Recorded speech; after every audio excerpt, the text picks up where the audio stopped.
How you all doing, guys? And welcome back to another episode of the Midweek Mumble. So before I do my spiel, I'm going to bring him straight in because we're dual vlogging this one. So here he is, me old mucker Dave. How you doing? There I am. You here? I'll You tell you here? something. It's been a long time since I've done anything like this, Bryce. So you'll have to forgive me. I'm a little bit rusty, mate. Oh, mate, it's all Anyway, right. It's all great to right. see you, and great to see great to see you're still at this as well. I see your audience figures are increasing. Although after tonight, I might have sent them on an about turn. You won't. Trust me.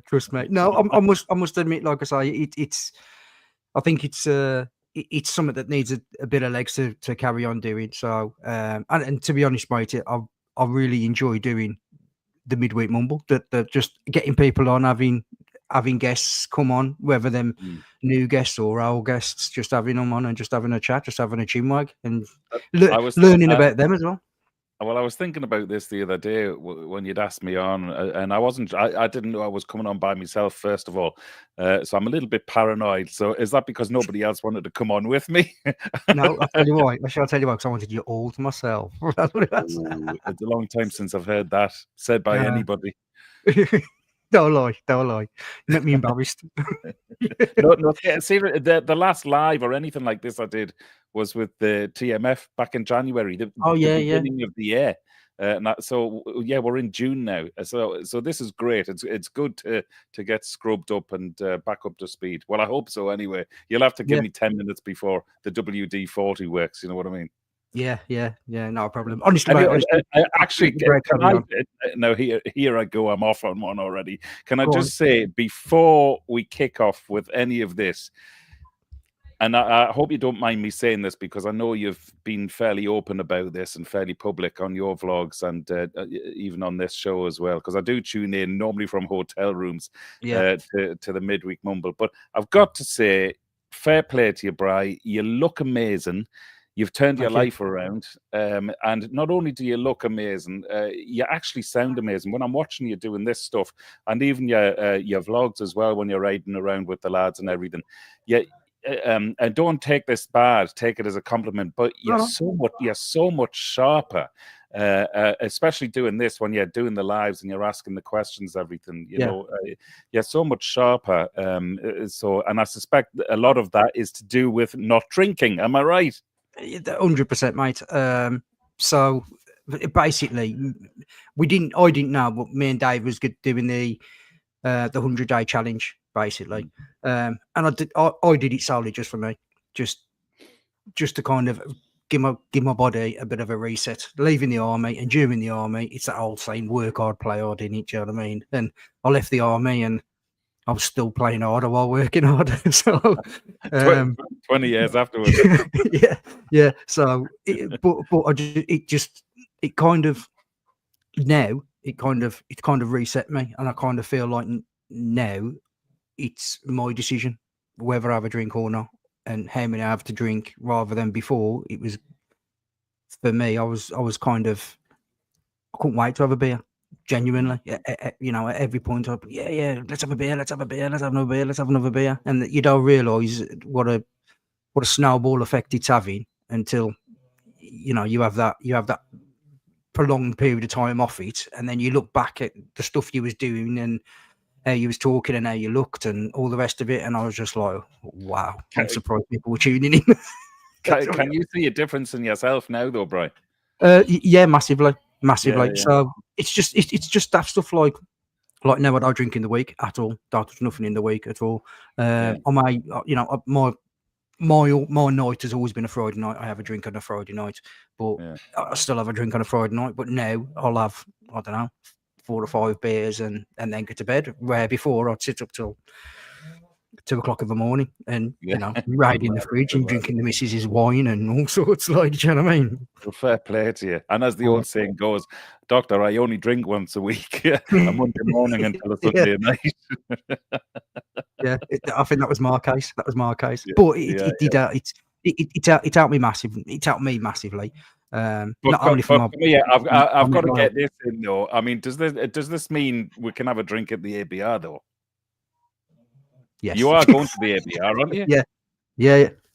Thank God for that. I thought I've even off the sponsoring line a there. T-shirt tonight, especially. Oh, I see that. Yeah. No, I can't wait for that. I've said loads of times, you know, especially on my latest vlogs, I can't wait for the ABR. I wasn't sure I was going to be going because of work commitments, and I've been saying to a few people, I'll only know the week before. So hot off the press, I am going. I'm definitely going. So That's an exclusive. I'm having that. That's an exclusive. I'm having exclusive, yeah. So, and I can't wait for it. I really can't. Yeah. So no, I'm thoroughly Yeah. enjoying it. It's I'm going to do a video about this actually within the next week or two. But like normally, I'm the butt of all jokes when I ride into the ABR.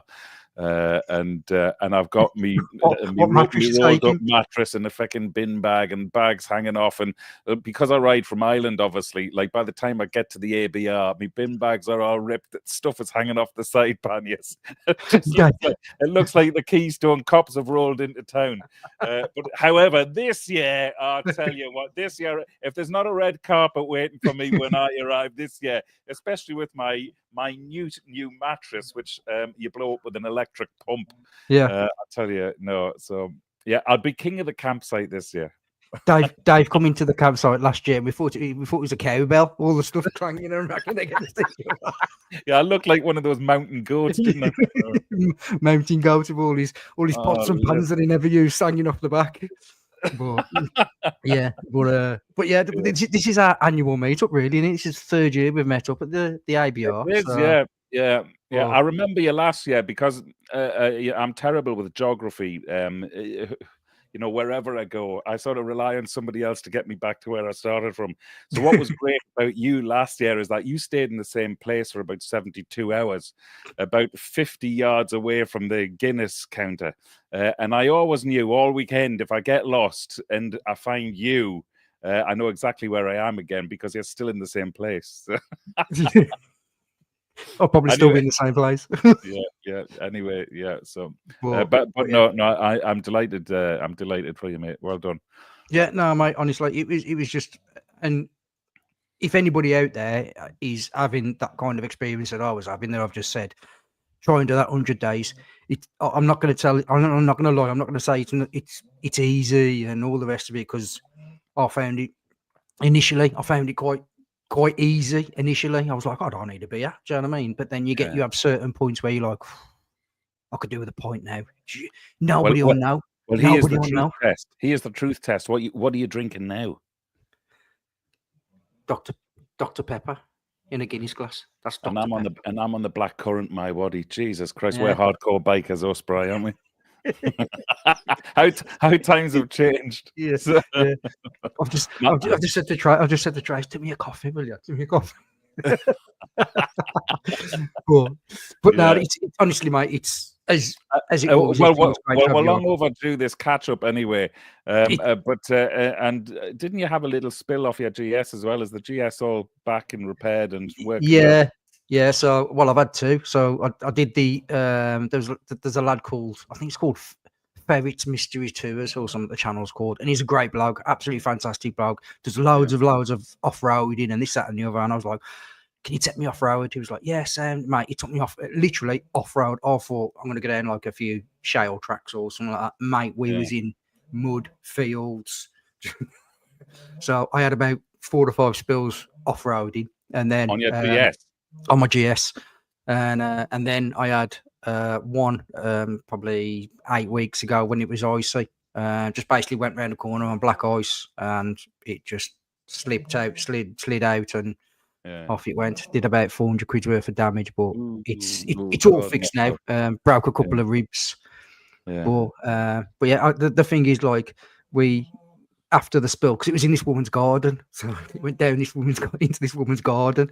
So we ended up having to roll my bike through this woman's garden, and we stood there like we're having a bit of a chat, trying to get the mud off the bike, and the lady's going, "Are you okay?" And I'm, well, that's a bit embarrassed, but as long as you're all right. Yeah. But I was like a little bit embarrassed, but I was like, no, I'm all right. Honestly, I'm all right. And then the lads are going, mate, you've ripped your jacket, you've ripped your trousers, you got a bit of blood there. What's this? And I was going, I'm all right. Honestly, I'm all right. My ribs are absolutely killing me. But I was like, I've got to carry on. I'm not getting recovered. So I ended up riding for about another 3 hours that day, and then got home and absolutely fell apart when I got home. Yeah, thankfully, I've only since I got back into biking 5 years ago, I've only dropped a bike 3 or 4 times. But the weird thing is, every time I've dropped a bike, there's always been an attractive lady at the scene, right? Oh. So I mean, some might say, well, that's why you dropped the feckin' bike. Yeah, and maybe it is, okay, and I'm not going to admit that because the chances are my wife could be watching this, so I'm not going to go there. But, yeah, she's watching it for me. She ain't watching it for you. She's watching it for me now. But it does make you feel very embarrassed and 10 times worse when there's an attractive looking person there at the scene, doesn't it? Yeah. And come here on that note as well, I see our friend Fen Tour where is he? Is asking how I'm getting on with the ESA, because I was just about to say the 1300 GSA. I was just about to say it now. I've had the bike for 6 months and I haven't dropped it yet. I will, because we all drop our bikes. You know, the time will come. And in a way, I'm dying to see what that SOS button does. I've never had that on a bike before, so I nearly want to drop it in the garage just to see if it works. So I've had 2 experiences. So did the SOS button work? Yeah, well, mine didn't. All mine did was beep. And then a couple of weeks the car ago, behind you telling you to get out the fucking way. It probably was. Mate, you in the road? Where's your bike? What you doing? You're all dressed up. Where's your bike? And then when Jay Crazy Legs come off, when we did a little bit of off-roading, he's actually called him.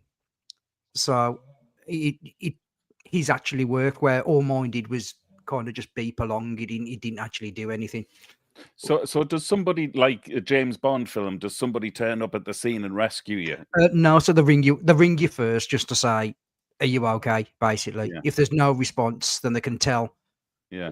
But by the crash data, they can tell whereabouts you should be. So I don't know what the crash data is, or how they get it, get it from the bike. But yeah, if the bike's been lying for, I don't know, maybe 6 or 7 minutes or something like that, then they'll probably call the emergency services. But all as mine did was beep. That's all it did. And all I did with mine was turn the bike off, left it a few minutes, turned it back on. There was lights absolutely everywhere on the dash. But it started. I turned it back off, put it on the centre stand, started it again on the centre stand, and then literally within 2 or 3 minutes, it had all gone off, everything, and it was just back to a normal bike. So yeah, but that's the 2 experiences I've had. Well, in many ways, I don't want to find out what it does. I'll just take your word for it. My bike's been laid down more than most, probably after the last 12 months. So, but yeah, it's but that's what they're made for. That's the whole point of having them in it. Do you know what I mean? Of course it is. Yeah, exactly. Although I don't think I'll ever go off roading on mine, not yet. However, saying that, I'm so comfortable with it. Like I say, 6 months I've had this thing now, and I absolutely love it. Well, you can probably tell by my vlogs, if anybody follows my vlogs. I'm head over heels in love with it. And actually, one of the things which was niggling me as well, and I've just bought this thing. A guy in Portugal makes them, like a Bigfoot thing to go on the side stand, because the side stand is absolutely too short for the bike. And when you get on the bike and then you're trying to use your body weight to make it stand up, God almighty, it's hard work. Yeah, sometimes it's leaning way over, Anyway, with this little thing on the bottom, it's transformed the handling of the bike when you're at a standstill. It's just really amazing. I must admit, when I test ride mine, I just had the box standard GS, because mine's the factory lowered one, so I've got the factory load with the lower seat on. So, but that other one that I had, I was literally on my tiptoes, and I was just like, I'd love the bike, but I can't have it at all. And then there was like, we've got one coming in, like a factory lowered version, which as soon as I sat there and I could get both of my ball and my feet down, and I was like banging. I didn't actually want a GS, if I'm being brutally honest, because like everybody says, everybody's got a GS, but you ride them, and then you just like, you can see why. You can There's see, a reason you can for it. see, yeah. There's a reason why everybody wants one, and if Yeah. they don't want one, it's because they're jealous. I'm going to say it now, so I'm going to get Did loads of abuse now. Did you see Andy TMF? He's just bought 1250 GS. Yeah, The, yeah. the last of the The triple 1250 black, yeah, triple or black, triple black. absolutely stunning. Yeah, it's absolutely gorgeous. Yeah. So, but there's no way he was going to go to a GSA. No. A 1300. I mean, yeah, there's not a chance. I think his last half dozen vlogs, in every one, he said how much he dislikes the 1300 GSA. So I was going to say he's made his feelings quite clear on that. yeah, On that yeah. GSA, I don't think BMW will be asking him to take one of them for a while. So. Well, yeah, but you kind of look at that. Each to their own. Now, Yeah, now, yeah. now, I'll have if a I free was one at all, if I was at all childish, I could have said to him, Andy, I think yes, your Street Fighter's bloody awful, and by the way, your 1250 GS is dated, but I'm bigger than that, you know. So you can't say that because I've got a 1250, so you can't say that. Yeah, of course. No. I saw in one of the comments, what did which is flashed up there now. What do I think of Andy's latest haul or something? Yeah, to the effect of that.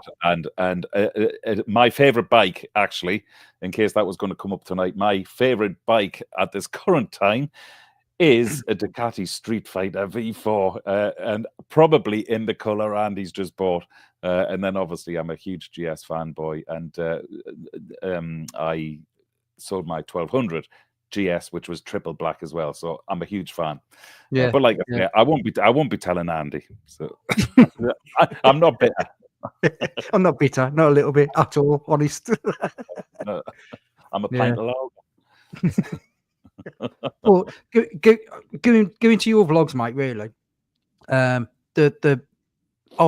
obviously a lot of people who watch my channel, probably not so many who watch your channels, but obviously I deal with PTSD. So the one that you've literally just done about your mental health and how the bike helps you with, you know, for me, it's like a complete reset. I can be frustrated, down, everything, just really down in the dumps, and you know, it's nobody's fault. You know, nothing's happened. It's just I ain't good on my own up here in myself. You know what I mean? But I can be when I'm sat on the bike. I can sit on the bike. Like when I did the Scottish Little Soldiers run, 10 days I was on the bike there.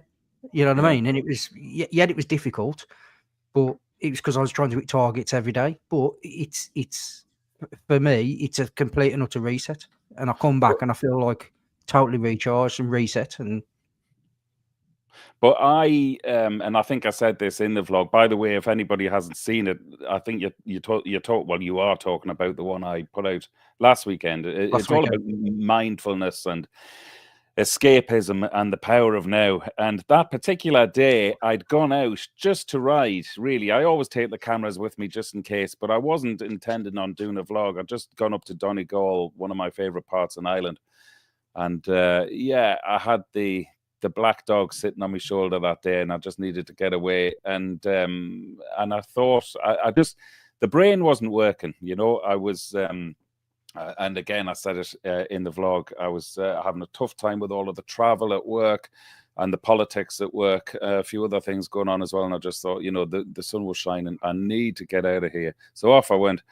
And when I was wondering what to talk about, that's how I came up with that. I just thought, well, why don't I just talk about what I'm feeling and what I'm going through in terms of mindfulness and escapism and what I get out of motorcycling, what it does for me. Because so many times, and a lot of your viewers who follow me might know this, that I've only been, in fact, I've mentioned it tonight already, I've only been back into the bikes for 5 years. And I often wonder, well, more than often wonder, if I didn't have bikes, what would I be doing? Where would I be? What would I have? What would be my coping process? You know, your coping mechanism. Now, when I was young, I used to be fishing. And then in my 20s, 30s, and 40s, it used to be beer. So you know, when I'm out on two wheels, I just think this was meant to happen. This was meant to be. And how lucky am I? And I think so many of us, especially given the feedback from last weekend's video. In fact, there's not many videos I do where I get so many private messages. Now, obviously, a lot of people don't want to talk publicly, even on the sort of side comments on my videos.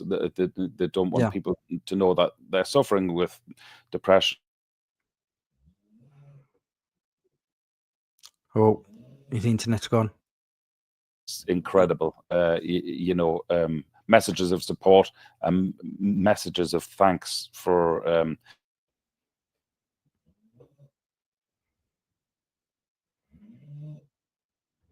well, one of the things I do this YouTube lark for, isn't it lovely to think that at the end of the day, if anything you've said or done or can resonate with somebody and they get something out of it, I suppose that's why we all do it at the end of the day. Yeah.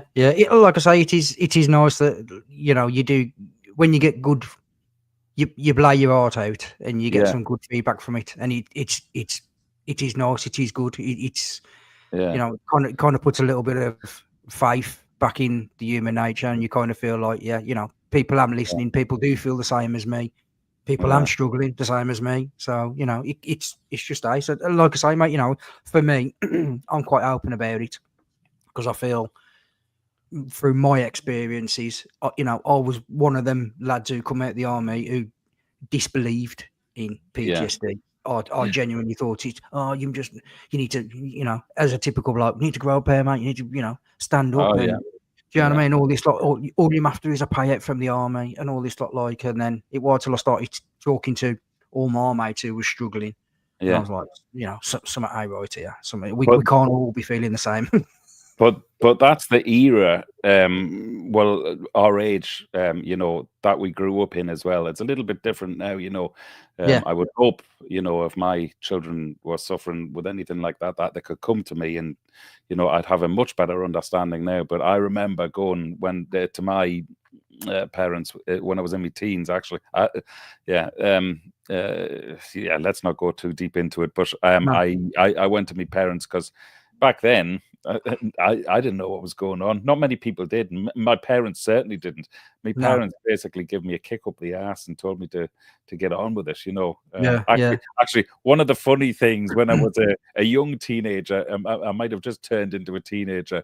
My parents were very concerned about me not being able to speak and have a conversation or hold me own or chat to anybody, So they bought me a CB radio to try and help this and encourage me to have a bit of chat. And so what was your call sign? I blame the CB radio. So what was you got to have had your own little call sign. What was your own little call sign then, Dave? That's what the next question is going to be from everybody in the side chat. It was called a handle. It was called a handle. My handle was Kingfisher, and here's another useless little bit of information. So I was a young ornithologist. I used to love going off at the weekends on my bicycle and my binoculars, and I used to love just basically sitting watching birds. I know the connotations and all the jokes which will come afterwards in my later teens, but so that's why I called myself Kingfisher on the CB radio. And up until last year, I'd never seen a kingfisher. And there's a lake near us, and I took a notion a few years ago. I thought I'll go out and buy a couple of kayaks, and I think we've used them 5 or 6 times so far. Nobody's really into it, but I love it. And off we went on the kayaks, me and the missus, for the day, and we were going down this little stream off the lake.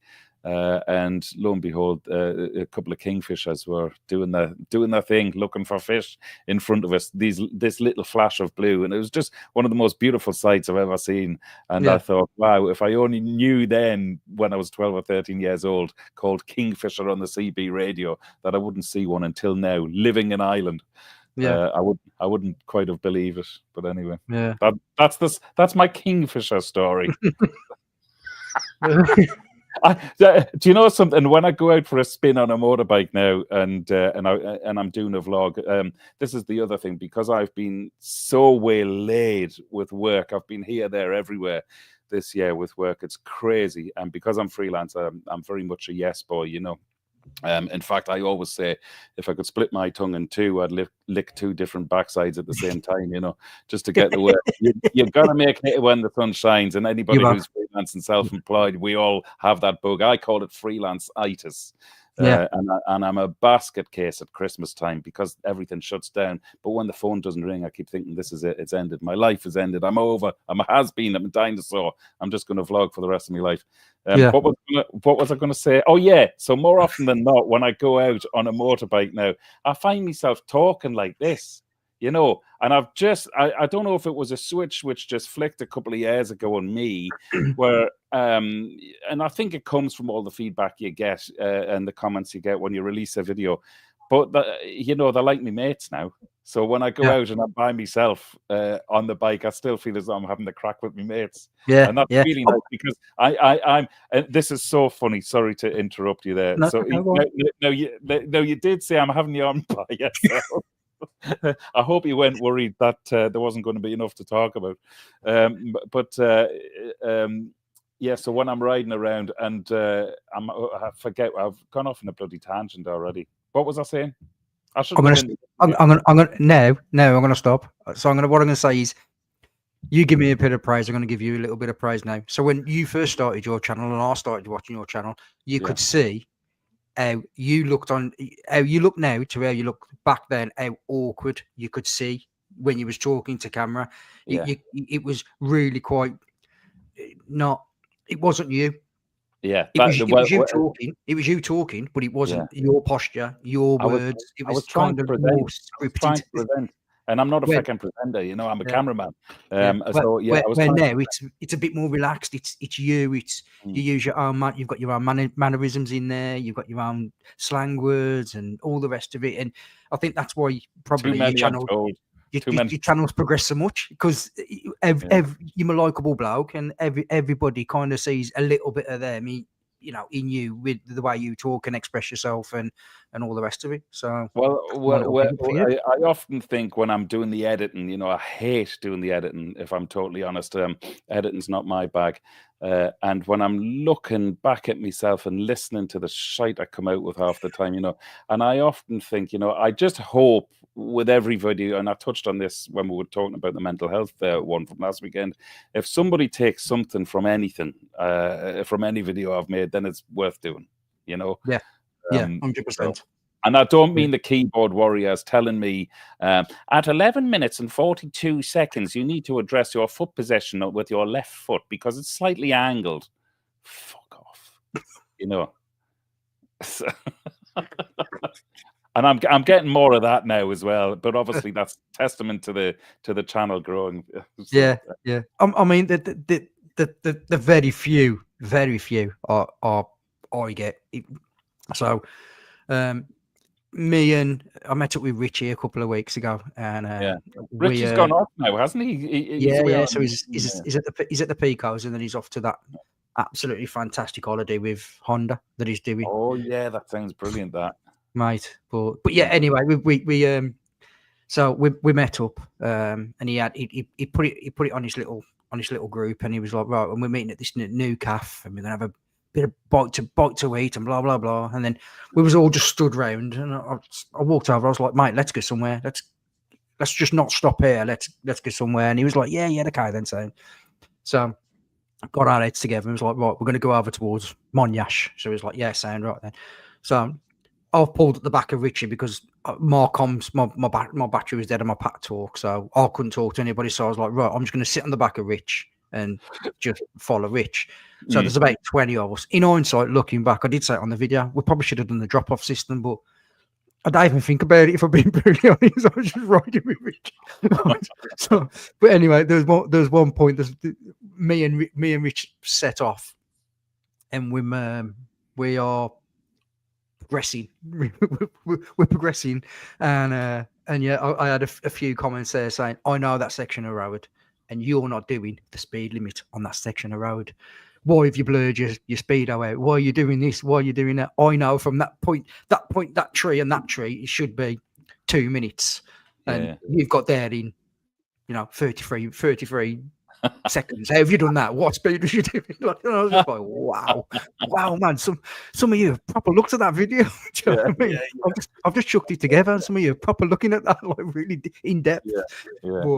I I think I took a lesson out of Bruce's book. I think it was Bruce who said it. You know, with the keyboard warriors, he said, just ignore them. Just ignore them. Don't even respond back. Say nothing. Just leave the message hanging. I can't. I honestly, and I totally react on impulse in the moment right now.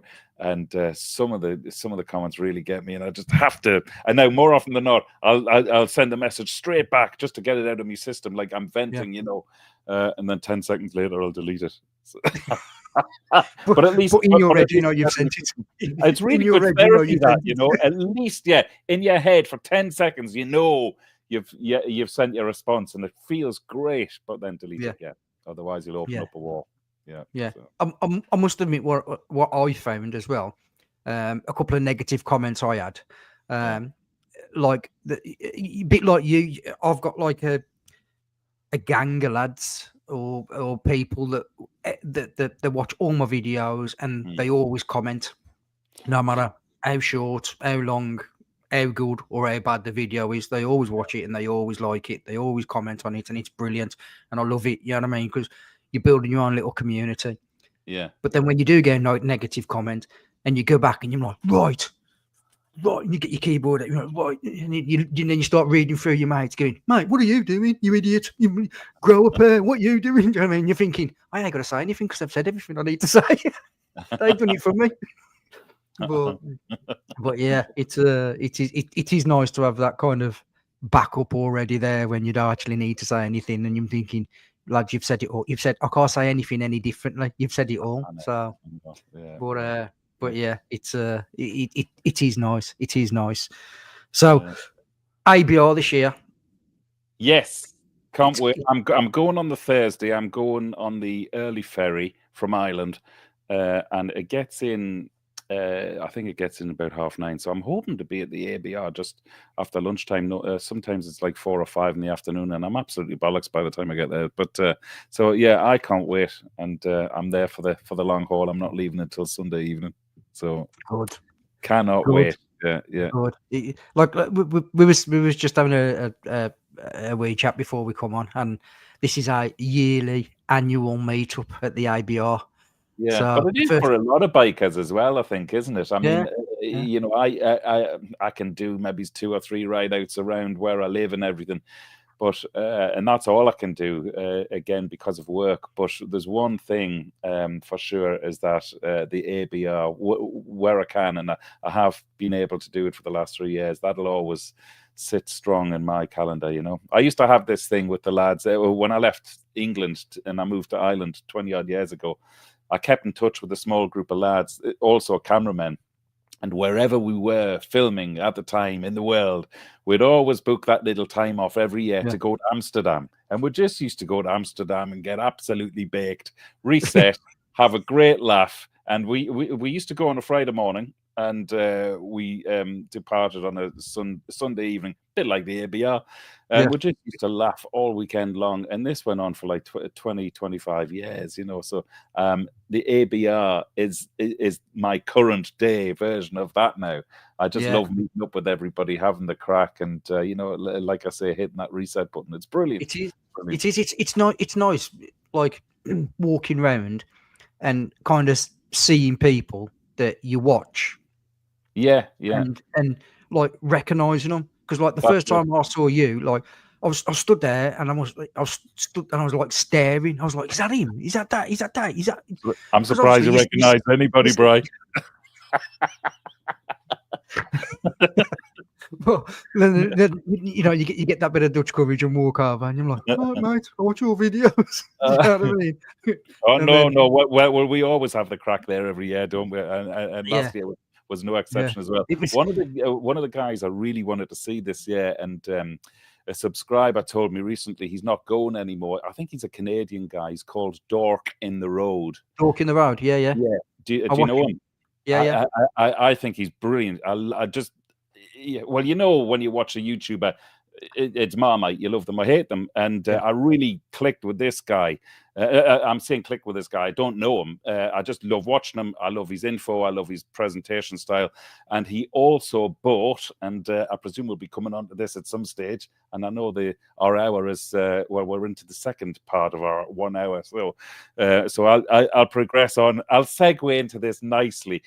So the dork in the road guy had also bought a CF moto, the 450 MT. Now, I said recently on a vlog that I'd bought one as well, but unfortunately, I had to get the deposit back last week because, and you told me this, Bri, you told me this last year. So, yeah, here's another exclusive. So, Brian, I'm gonna put an exclusive here.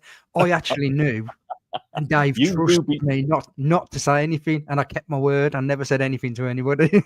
Yeah, but so I bought the bike back in January, but you rang me, so it was earlier this year, but you rang me and said, Dave, I've heard that the dealer network is scuppered because of what's going on with the KTM, and that CF Moto are advising the dealers to give back customers' deposits. And I was thinking, no, I'll hang on because my dealer over here hasn't been in touch with me. I'm not going to name the dealer, but there's I have a few pet hates. You know, the older you get more and more pet hates. Well, this is a new pet hate. So I went into the dealer last week, okay? Again, shall remain nameless. And the fella straight up to me in the shop, he says, oh, Dave, he says, I've rang you a few times. And I was thinking, no, you haven't, because I'm freelance. I answer the call. I answer the phone religiously because it could be a job. Hello? Yeah, yeah. Well, I've rang you a couple of times, left you messages. And I said, you didn't leave me messages. I said this. You didn't leave me messages because I would have picked them up. Oh, well, I sent you emails. No, you didn't, because I also get them as well, because that's how I get the rest of my work. So, you know, I hate that when people say, I was ringing you and I was sending you messages. You weren't. You're a fucking blatant liar. Anyway, I got the deposit back. I'm gutted. I really wanted one of those CF Moto bikes, but it doesn't look like it's going to happen. Now, I was only buying it. Well, I wasn't only buying it. You tell the wife that, don't you? The main reason for buying it was for the YouTube channel. I really wanted to test the longevity of a Chinese bike. I wanted this to be a keeper. Well, I'd say a keeper, like a 5-year term bike, you know, just to see the rust spots, just to see how it's going to perform. And again, I'm not hiding any secrets here, because I've said this as well. The one regret in my last 5 years of biking is selling me CRF 300, because that brought me on. I think I might have told you this, Bri, you know, privately, but that bike brought me on as a rider so much, increased the confidence right through all my other bikes at the time. And then I sold it because I was sort of offered the same money as what I paid for it, and it would have been daft not to sell it. And I just bought the Street Triple, that's what it was. So I was newly fangled with that, and I thought, oh yeah, I'll just let it go. Oh my God, what a regret that was. And of course, the winter which we had there 6 months ago, I spent the winter sitting looking at my bikes in the garage, thinking, well, there's no way I'm taking those bikes out in weather like this. But if I had the CRF 300, of course, it wouldn't have been a problem. So that's what I'm looking. I'm still on the hunt, by the way, but I'd love to get a Chinese bike. Actually, when we go to the ABR, Cove have a stand there. A few other Chinese manufacturers are there as well. So I'm hoping they're going to be displaying their wares, and I'm hoping that I'll be coming home from the ABR thinking, right, I'm going to get one of them, because I love that bike. So one of the lads, in fact, I think it was an Irish lad there last year, he had one, the Cove 300. You were looking at one, Bri, weren't you? Yeah. Oh, that's what I was looking at. I was looking at either the Cove or the Vosges. The Vosges, the Vosges, that's what I'm thinking of. Yeah, that is right. It's very, one thing I will say straight off the bat, if you like myself and Dave, who are vertically challenged in the leg department, it is a very tall bike. However, if you ride bikes, if you can get one arse cheek off the bike, you can touch the floor. At the end of the day, it's not off-road bike, so you are going to fall off it. Do you know what I mean? You are going to fall off it. But for me, when I bought that 450, it was electric start and a kickstart, but it wouldn't start off the electric start all the time. And because I bossed my pelvis when I was racing, I was just really struggling to keep kicking it over and over and over and over. My pelvis just couldn't hack it. So I ended up selling that 450. But I keep going back to the Vosges 300 because of the price. You know, over in the UK, it's £3,700 on the road. That's incredible. It's, you know, and everybody I'm one of them where I'll sit and watch somebody ride that bike and watch all the content that they're putting about that bike, so I can hear that one negative point, so I can do my research on that one negative point, and at least then, in my own head, when I buy a bike, I'm like, right, I'm not going to see if I like it. I want to go and see these negative points with the bikes. Can I work with that negative point with the bike? And if I can, then yeah. But I'm at the minute, even now, I'm actually looking at the Vosges 300. Pardon me, the Vosges 300 rally. Yeah. So I'm actually waiting for two in my local area. There's two dealers, both waiting for one each to come in. So as soon as they come in, possibly, maybe before the ABR. But wow, that's what I'm going to go for, because I've just heard that many good things about them. It's I know. Yeah, no, I'm and for the money, it's phenomenal. £3,700 for a brand new off-road bike with a 4-year warranty and service. Now the service intervals are very short on them. That's the only thing. But then, you know, with something like a Vosges 300, I wouldn't be doing massive miles on that anyway. I think, if I remember rightly, in kilometers, the service intervals like every 5,000 kilometers or something like that. So it's half what a normal bike would be, if you like, really, every 10,000 kilometers. But 5,000 kilometers on a 300 around the back roads, that's a year for me, and I probably wouldn't even do that. I was going to say, you know, when you're looking at that, and that's what you're going to think about. It's an off-road bike, so you know you're not going to be going out doing 300 miles a day. You know, if like when I took that BM off, we did over about a 4-hour period. I did 125 mile, and we stopped for a brew at like 1 o'clock. And he was like, right, bro, what we'll do is, he goes, little map out. He went, we'll go round it. And I went, mate, stop. He went, what? I goes, I'm absolutely chin strapped. I said, I'm not going to picking that bike up. I said, so I ain't going off road with that anymore. I goes, I'm absolutely chinned. I was the next day, mate. I was aching like I'd been to the gym. Well, this is the other thing. So the reason I was going to go for the CF Moto, the 450 MT, was because I wanted something decent to get me to the off-road areas, rather than taking a bike in a trailer sort of thing. You know, I wanted to ride there. The CRF 300 was crap at that part, but when you got it onto some muddy ruts and everything, that sort of is where it excelled. But it was crap on the road, I thought. So I thought the 450 MT would really sort that problem. The only problem is with the CF is that it's quite a heavy bike. So as you were saying there, when you spend a day picking up a bike like the 450 MT, it's over 200 kilograms. You know, he's just woke up. There's your dog. There's your dog back. He's got to make an entrance, are you? Well, you either hear him barking or farting or snoring. Yeah, snoring is the main one. Snoring is the main one. We've got a crow. We've got a crow at the minute. So we live in the middle of nowhere, and we've rather a lot of animals, too many for my liking. Bone of contention. And so I came back from a job where I was in Sweden again this week. We were in Tallinn. Me and the missus had a little trip over to Estonia last week, Tallinn. If anybody is thinking about going there, oh my God, it's the most beautiful city I think I've ever been to. I was there a few years ago, and I always, but on a job, and I always said to myself, oh my God, I'm going to bring the missus back here. Anyway, the planets aligned, and off we went. But from Tallinn, I went to do a job in Sweden. Came back from Sweden. My wife's home at this stage, so we've got a crow now. So 2 magpies had attacked a crow's nest. So with all of the other animals we now have a fucking crow. So I've laid down the law, because I'm the one who wears the trousers in my house. Okay, I've laid. I hope to God you're not watching. I was impressed you said it, to be fair. And there's a little bit of belief there.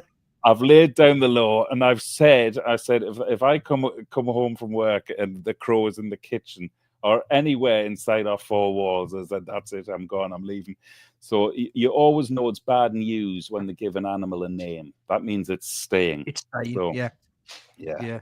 So Yeah. we have a singer currently doing well in Ireland called Cian de Crow. So they've called the fucking crow Cian. That's class. That's class. I think Russell would have been a little bit too obvious. So. Yeah, I was going to say Russell would have been the main one I'd have gone for. But yeah, he's my dog. He probably knows more about me than anybody else. He knows more stories than the counsellors. Put it that way. He's watched you change, Bri. He's seen you metamorphosize. I have. Yeah, he's gone. I remember him. He used to be a bit of a chubby, and he we've lost a bit of weight. He's probably looking at you thinking, "That's not my master." Well, yeah, man. Yeah. Should we read some of these questions? We've got loads of comments I see there in the side chat.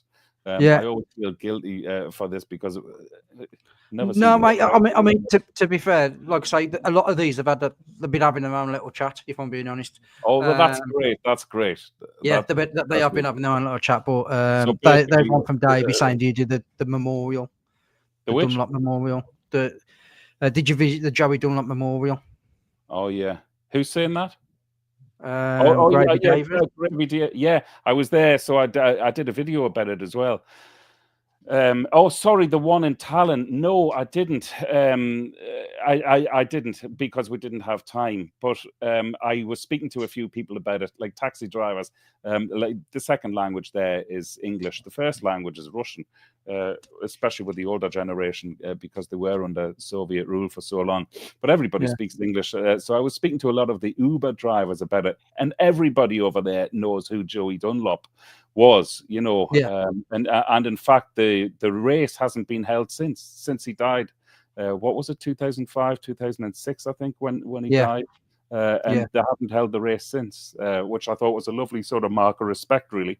But no, everybody knows who he is. I would love to have gone to visit the memorial, but I sort of promised we went over there as well because it was part of my wife's 50th birthday present. And I said, I promised her a motorbike-free weekend. So I sort of had to stick to that. So even visiting Joey's memorial, I think, might have got me a few funny looks. There you go, 2000 he died. So, 2000, was it? Yeah. Wow. My God, it's so long ago, what a legend. Yeah. Anyway. Yeah. Mine's nowhere near as good as his camera work, trust me. So have you got any other trips planned apart from ABR? Motorbike wise? Yeah. So any you can tell us. I'll tell you. I'll tell you the one I couldn't do, and I'm gutted about this. A lot of people will know Trev from my channel. He was the first subscriber. Just a great guy. First subscriber after my family to my YouTube channel, and we've become great friends. And every year we have a little trip away, and we just have a blast. We thoroughly enjoy each other's company. We just click, that way. Unfortunately, I had to ring Trev back in April. We were going to do the Scottish Islands, not the North Coast 500. Just go off onto the islands up there, Skye and the likes of. We're going to take a week at it. Trev had it all plotted out and everything, and basically that's when my work exploded. So I had to ring Trev, apologize profusely. Now, Trev being Trev, he's such a nice guy, he said, "Oh, don't worry." He said, "I was having trouble trying to get us into decent hotels anyway." So, he sort of let me down gently, but I feel awful. In fact, I was only speaking to Trev today because Trev's bought himself a new set of wheels. I won't tell you what it is because hopefully he'll feature on the channel at some stage this year with his new set of wheels. So what we're hoping to do is to shift that little trip later in the autumn, but have another trip with a subscriber called Arthur, who lives in the Pyrenees. He's a Northern Irish guy who lives in the Pyrenees, and he very kindly has invited me to go on tour the Pyrenees with him, and that's his playground, so he knows it. And he's also offered me any one of his bikes, and he has quite a nice collection as well. So Nice. so we're planning to do that in September. And then what was the other thing I was just in Ireland really. I haven't got any of the, I mean, last year of course was the big one. It was Route 66.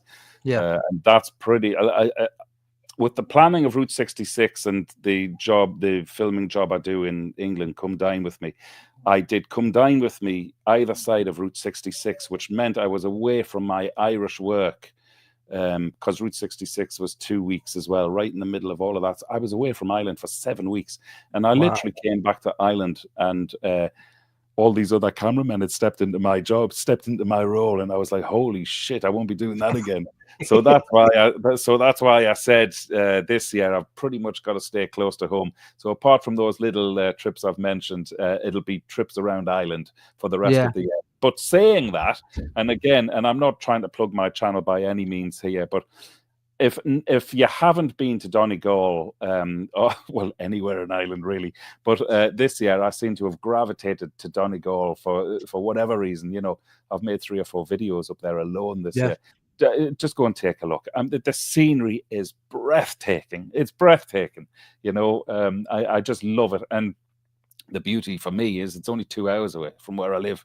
So, you know, if I leave at 7, I have breakfast up there when I get to Donegal and spend the day riding around. It's just, it's one of those places when you're up there, you know, and I've said this again to a few of the lads, you don't need to go anywhere else when you've something like that. We're absolutely spoiled. I've always said it.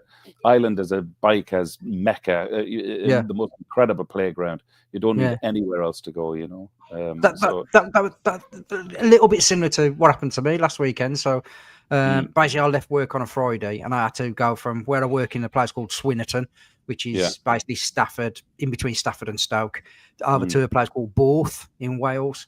And off I went, just, you know, plotted it into my sat-nav, twisty routes on my BM sat-nav, and then off we went. Next thing you know, 2 hours later, I got through Shrewsbury, and I was just like, hit these mountain roads, and I was like, wow, never seen nothing like this. So I pulled over, put my cameras on, and literally I must have rode for about 20 minutes with my cameras on, going through these wind turbines, which are absolutely massive in real life. I was absolutely flabbergasted how big they are. You walk out, the bolts were as big as your head, and you're just like, wow, that's a proper big bit of kit, that is. And then like I say, so I've done a video coming up this Friday. And literally, I think I've recorded for 17 minutes, and out of that 17 minutes I recorded, I've got it down to about 13, 14 minutes, and that's it. So it's just like, I'm just like, I can't. You can't cut it out. Yeah, I can't knock too much out because it was just absolutely flabbergasting. But why wouldn't you leave it at 17 minutes? Do you have a benchmark which you try and get your editing underneath? No. So like, there's a couple of sections where, like, I get off the bike and I'm just stood there, just going, wow. Look, you can see for miles and miles and miles, and I must have been stood there going, this is amazing. I must have said it about 20 times, and you know, you think I can't leave that in because it sounds like it's jumping back every 3 seconds. So I was like, I've got to cut some of this out. And then obviously some of the other bits were just me absolutely waffling. So, but where did you say that was, Brian? Wales? Yeah, it was in Wales. It's like mid Wales. So I was in between Shrewsbury and Borth. I don't know the name of the road. I don't know where I was. I've tried to Google it, where I was and everything. I just haven't got a clue. But it was actually, I forgot to mention there when you were asking me about the trips and tours and everything. A couple of months ago, I went to Wales as well. Oh, he's paused right at the wrong moment. Hold on, mate. Hold on. Is he going to come back? Cut off there. Is this internet? Hold on. Your internet went. Oh, yeah, I think it was mine. Yeah. Bloody Elon Musk and his Starlink. So you just said I went to Wales. That's what we got. So, I went to Wales, and you went. All right. Well, I went to Wales. The first couple of videos have already been out, and the last one is going to be coming out after the ABR. but I've never. Of course I have, because I live in Ireland. But it's a very close second to Ireland. The scenery in Wales. What I loved about Wales is that in Ireland, whilst the roads are incredible and so designed for bikers, and the scenery is breathtaking, you have that in Wales. But one thing I noticed in Wales is that the roads are longer, so you're on the roads for much longer. You sort of run out of road a little bit in Ireland. But in Wales, that scenery was amazing, and we had mighty crack. I was with the friends of Andy and Carol's, the Missington Flyers. I met them through Andy and Carol at the ABR, and they came over to Ireland last year, and they toured the Wild Atlantic Way. I could only join them for one day, but they said, we'll return the favour, get yourself over to Wales and we'll show you around Wales. So we were over there for 4 or 5 days, and honest to God, well, it's on your doorstep. I mentioned annual pilgrimages, Amsterdam and the likes of. I think Wales has to be on that list as well. Once a year, I have to get to Wales on a motorbike, because I came back a different person. It was just cleansed or something. It was beautiful. Yeah. That's what we do when we go up into the lads in Scotland. It's like I've been up there 3 or 4 years on the bounce now. See all the motor blogs up there, like Aegis Whisperer and Zed and ADV Biker Buster and all them. And it's just it is about the riding, but it's also about getting in the pub afterwards and having a few jars and just having a crack with them. But yeah, and then I've actually, whilst I met Rich, we had a bit of a talk, and he was just saying that unfortunately one of the lads who was going on his Peaky trip has had to pull out. And I was like, oh, that's unfortunate. Do you know what I mean? And he was like, yeah. So there's a spare spot if you want a spare one. And I was like, oh, okay then. I was like proper sneaky. I was like, don't offer it anybody else yet. I went, give me like a couple of days. So are you going? Yeah. So September we're going to the Peaky with Richie in September. Do you know there's something to be said for going anywhere with somebody who knows the roads and knows the area, and somebody who's done it as many times as Richie has. That's just invaluable. I think I certainly, when I did Wales and went with that gang, I just thought, there's a real hidden secret here, but one I shall value in the future. So whilst I love following me nose and riding by myself, in places I've never been to before, there's a lot to be said, especially if you're only away for 2 or 3 days. There's a lot to be said for going with people who know the area. How long are you going away on the Picos for? 4th to 11th of September. So yeah. And there shall be no beer taken. I don't know about that. I don't know about that. But yeah, it was just one of them. He just says, it was just in conversation. So I was like, mate, just please don't offer it anybody else at the moment. Yeah. Can we keep this between ourselves? I said, let me get home. Let me have a look at the diary. Let me have a look at the finances. And then I was just like, because when we've been away with Richard for overnights and stuff like that, so I had the bank account. So I was just dropped him some money in the bank account, and then he messaged me. He was like, "You coming?" I was like, "Yeah," like 2 kids. Brilliant. Yeah, but yeah, brilliant. It was it's just good because I've watched that many other channels who've been with him, and also done the Picos on their own. It was just flabbergasting, honestly, and to think that I'm going to be going, I can shoot my own little stuff as well. I'm jealous. I'd love to go on. So yeah, like that. So right then, mate, we've been on 58 minutes. Have we? just the two of us. Just the two of us. I haven't even started. There's loads I want to speak about yet. It's only just getting warmed up. Yeah, exactly. Yeah. We need next time. We need a 2-hour slot, not a 1-hour slot.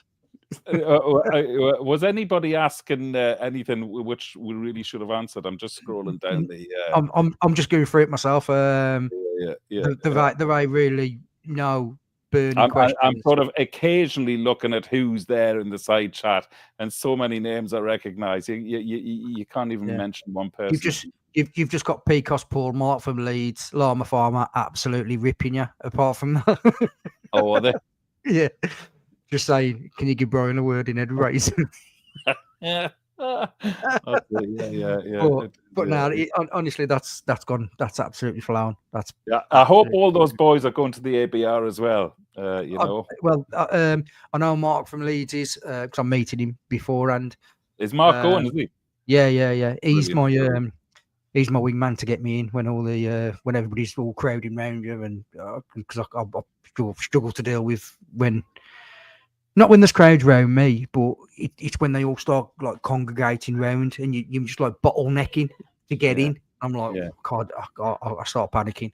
But he helps me out massively, Mark does, massively. So once I get in and I've had a couple of beers, I'm all right, I'm relaxed then, do you know what I mean? But I said before that, I'm shaking like a shitting dog to get in. Oh, Jesus. But once I'm in, I'm all right. Once I'm in.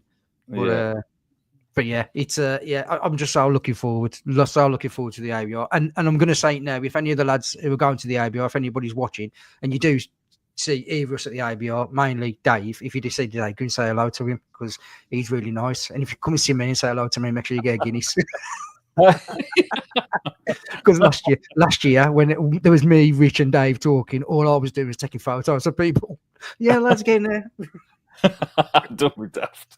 We had great crack. But let's hope we can better. I'm really looking forward to the bands, the speakers. The speakers this year are brilliant. Itchy Boots, Fortnine. There's another great guy. I'm watching Tim. Tim Rodey. He's bloody hilarious. He's somebody else who's speaking there this year, whose channel I follow. He's absolutely hilarious. I love him. So, in fact, I was hoping that I know they've released the people who are speaking and the bands who are playing, but they haven't released the timetable. And last year, I messed up massively. I missed half the people I went to see because I was having the crack with you lot, you know. So this year, I'm going to be a real Johnny Smarty Pants, and I'm going to have a proper spreadsheet with the times and what stages and what acts and what speakers are all on. Now, you know fine well I won't go to any of it, but at least in my head, I've made the effort. You know what I mean? Yeah, so, you've planned it all. It's just the day to plan. Come here. Did I tell you I was at the doctor's yesterday? No? No, go on. I walked into the doctor's. I said, Doctor, I've got a problem with my feet when I walk. He said, gout. I said, I've just come in.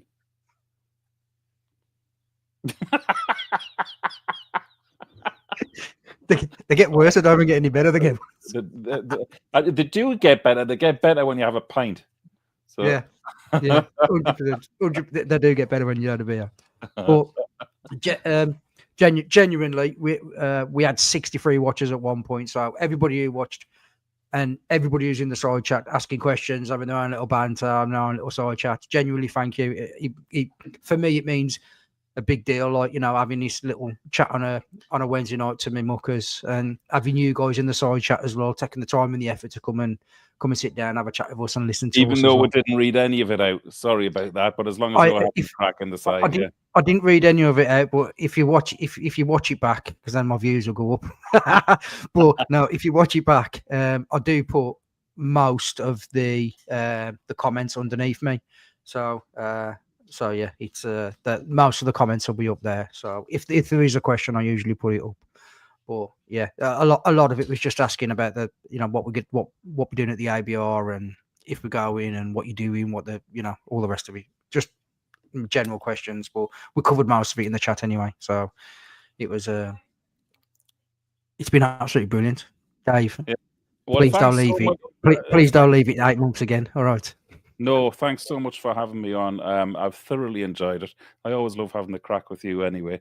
I'm pleased I hadn't dried up. I didn't know how it was going to be, especially when I came into, what did they call it? Enter the studio. You enter the studio, and I'm waiting to see all the other lads, and then I realize it's just you and me. I brought him into the studio. He was like a naughty kid at school, waiting to go in the headmaster's office. Like, "Oh, mate, how you doing?" Calm down, mate. Relax, smile. You're all right. You ain't trouble. You ain't trouble. But thanks a million for having us on, Bri. Great to see you again. And once again, seriously, congratulations, mate. You look great and sound great. Appreciate that, mate. Genuinely, I might give your buttocks a little squeeze when I see you with the ABR. I'll give you half an hour to pack that in then. So on my side, on my outro, if everybody can stay safe, keep your family safe, and all do one thing, which is smile. That's my outro. So, as usual, guys, it's been absolutely brilliant, and thank you. So, until the next time, that's Wheelie Good TV and the Peaky Biker out of here. See you all soon. And I can't believe we're wheelie going. That it's 9:05. That flew over. It's blew over. Thanks a million. See you all later. See you all later.